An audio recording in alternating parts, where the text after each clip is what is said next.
Bismillahirrahmanirrahim. Alhamdulillahi rabbil alamin wassalatu wassalamu ala asyrafil anbiya'i wal mursalin wa ala alihi wa ashabihi ajmain. Rabbi shrah li sadri wa yassir li amri wahlul 'uqdatam min lisani yafqahu qawli. Assalamualaikum warahmatullahi wabarakatuh. Apa khabar anak-anak pelajar tahun 3 Asy-Syatibi dan juga 3 Al-Jazari? Mu'alimah mendoakan semuanya berada dalam keadaan sihat sejahtera hendaknya di samping keluarga tercinta insya-Allah. Baik, untuk hari ini adab tahun 3 kita masih lagi di topik yang sama seperti yang dibincangkan sebelum ini, iaitu adab menziarahi rakan bahagian 2 PDPR bersama dengan Mu'alimah Nur. InsyaAllah kita akan buat sambungan topik adab menziarahi rakan bahagian 2. Sebelum ni Mu'alimah ada terangkan tentang adab-adab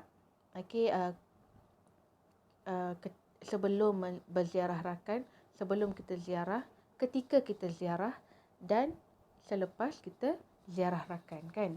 Mu'alimah dah terangkan yang tu.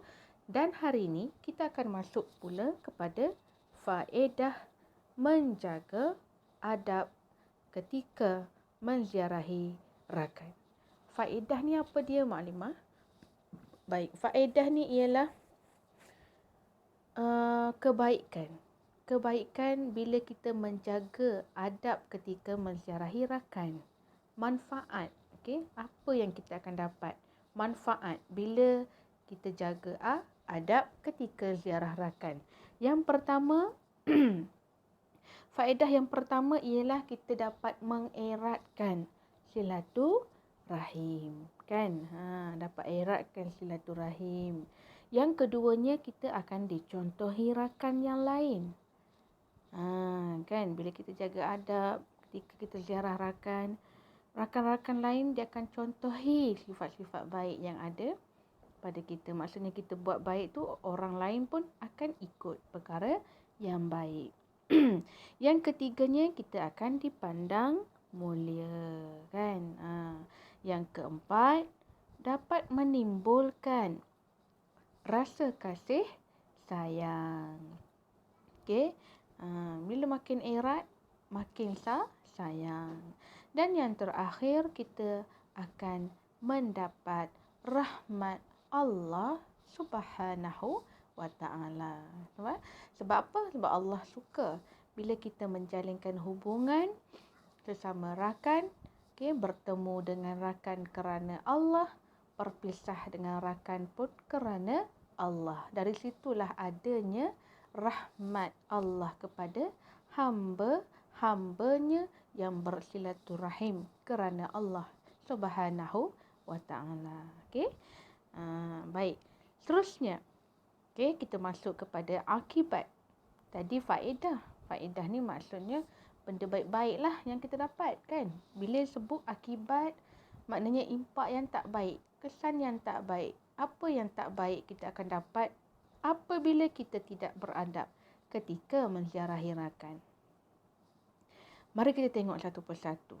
Yang pertama, kita akan selalu ataupun sentiasa berselisih faham. Akan selalu timbul salah faham antara kita dan juga rakan. Bila kita tak jaga adab ni, memang akan berlaku perselisihan lah. Yang keduanya, bahagian bawah tu, dimurkai oleh Allah Subhanahu wa ta'ala. Allah tak sukalah, kan? Sedangkan Allah seronok, Allah suka bila kita bersahabat, berkawan dalam suasana yang riang, ceria, kan? Kalau selalu berselisih faham, Allah tak sukalah, dimurkai oleh Allah. Yang ketiga, yang bahagian atas, menyebabkan pergaduhan. Menyebabkan pergaduhan. Boleh buat bergaduh lah, kan? Yang keempat, mendatangkan rasa benci. Ni yang kita perlu elakkan ni. Sebab tu kena jaga. Okay. Yang kelima, dipandang hina. Okay. Dan yang terakhir, mengganggu ketenteraman hidup. Hidup tak tenang lah. Hidup tak aman bila kita tidak beradab ketika menziarahi rakan. Baik. Seterusnya, perkara-perkara yang perlu dielakkan ketika menziarahi rakan. Yang pertama, kita tidak memakai pakaian yang menutup aurat. Maknanya kita pergi rumah kawan tapi tak pakai pakaian yang menutup aurat dengan baik. Okey. Tu memang perkara yang perlu dielakkan lah. Sebab apa? Hukum berdosa bila kita tak menutup aurat. Sebab menutup aurat adalah kewajipan kita sebagai hamba Allah kepada Allah. Itu hak. Hak kita dengan Allah. Maknanya kita kena tunaikan hak Allah. Okey. Wajib bagi kita menjaga aurat. Yang kedua, menziarahi ke rumahnya pada lewat malam. Orang dah nak tidur dah. Kita sibuk nak datang ziarah. Tak sesuai. Okey. Elakkan. Ketika ziarah rakan waktu tengah lewat malam. Elakkan. Mempunyai niat yang tidak baik. Nak pergi rumah kawan sebab memang ada pasal niat yang tak baik. Maknanya dia nak macam nak balas dendam apa-apa ke kan. Nak tengking, nak caci maki. Yang pergi ke rumah kawan tu disebabkan hal-hal yang tak baik tadi. Hal yang buruk tadi. Okey. Jangan macam tu. Perlu dielakkan. Yang keempat, tidak menghormati ibu bapa rakan. Bila kita duduk rumah rakan, datang ziarah, kita tak hormat mak ayah dia. Contoh macam mana? Contoh bila mak ayah dia pun ada kat situ, kita tak bertegur. Kita buat endah tak endah je, buat senyap je, tak layan pun kan. So tu tak baik tak hormat lah. Sepatutnya kita kena tegur lah. Beri salam pada ibu dan ayah rakan. Kan, perkenalkan diri. Saya ni kawan sekian-sekian. Okey. Maknanya bercakap dengan sopan. Itu tanda kita menghormati ibu bapa rakan. Itu cara kita hormat ibu bapa rakan. Dan yang terakhir, perkara yang perlu dielakkan ketika ziarah rakan ialah tidak menjaga tingkah laku semasa di rumah rakan. Jauhi perkara ataupun tingkah laku yang buruk di rumah rakan. Okey, baik. Yang terakhir, Maklimah rasa, belum lagi. Hikmah pula. Tadi perkara yang perlu dielakkan. Okey. Maklimah silap slide. Sepatutnya yang ni dulu. Perkara-perkara yang tidak sopan dilakukan ketika ziarah rakan. Dan Maklimah sebut tadi tu kan. Apa perkara yang tak sopan dilakukan ketika ziarah rakan? Yang pertama, kita bercakap bohong.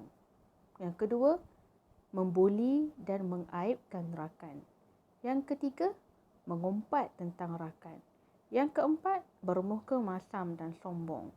Dan yang terakhir, ketawa berlebih-lebihan. Okey, inilah antara perkara yang tidak sopan yang dilakukan ketika kita ziarah rakan. Baik, mari kita tengok hikmah. Apa hikmah beradab ketika ziarah rakan? Hikmah ataupun kebaikan yang kita dapat. Macam faedah jugalah. Lebih kurang. Yang ni hikmah beradab ketika ziarah rakan. Yang pertama, kita akan ikut sunnah Nabi sallallahu alaihi wasallam, mengeratkan silaturahim, mendapat keberkatan daripada Allah, dapat meminta pertolongan daripada rakan dengan mudah dan dimuliakan oleh Allah Subhanahu wa ta'ala. Lebih kurang macam faedah tadi kan. Baik. Perkara-perkara yang wajar dilakukan ketika kita ziarah rakan. Apa perkara yang sebaiknya kita buat bila kita ziarah rakan? Yang pertama, memupuk perasaan kasih sayang dan semangat setia kawan. Yang kedua, berbincang tentang pelajaran bersama rakan. Yang ketiga, saling bantu-membantu dan bekerja sama, kan, tolong menolong. Dan yang terakhir, nasihat menasihati ke arah kebaikan sesama rakan. Kawan nasihatkan kita, kita nasihatkan kawan. Sama-sama saling menasihati untuk kebaikan dunia dan akhirat. Okey, jadi dari situlah moral of the story-nya, kesimpulan daripada tajuk kita hari ini ialah salinglah menjaga adab ketika menziarahi rakan. Semoga Allah merahmati kita semua bila kita mengamalkan adab-adab menziarahi rakan. InsyaAllah. Mukadimah mengharapkan anak-anak pelajar semua faham dan boleh amalkan dalam kehidupan seharian kita. InsyaAllah. Itu sahaja daripada Mukadimah untuk hari ini. Assalamualaikum warahmatullahi wabarakatuh.